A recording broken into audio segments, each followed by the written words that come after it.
Hai semua, hari ini saya nak tunjukkan cara pemasangan implanon. Prosedurnya sekejap saja, tak sampai 20 minit pun.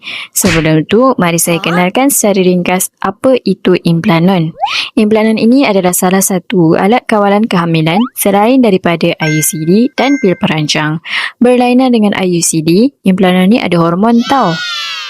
Inilah dia implanon. Kecil, comel saja kan? Jom saya beritahu step by step pemasangan implanon. Mula-mula, kami akan bersihkan kawasan lengan dengan antiseptik. Kemudian, sedikit bius akan diberikan untuk mengebaskan kawasan lengan. Seterusnya, implanon tadi akan dimasukkan ke dalam lengan menggunakan satu alat khas. Jangan takut tau, implanon tu ada di bawah kulit saja, tak masuk dalam pun. Selepas siap nanti, kami akan balut dengan gauze supaya lengan anda tak lebam. Jangan risau, insya-Allah kesan parut yang ketara tak akan muncul. Lepas pemasangan, anda boleh terus sambung aktiviti harian macam biasa. Implanon ni boleh bertahan sampai 3 tahun tau. Sangat sesuai untuk para isteri ataupun wanita yang sedang merancang jangka masa panjang. Tak perlu risau nak makan pil setiap hari. Kalau anda berminat, jangan tunggu lama-lama ya. Jom mendapatkan slot temu janji di klinik keluarga Eliana selayang sekarang.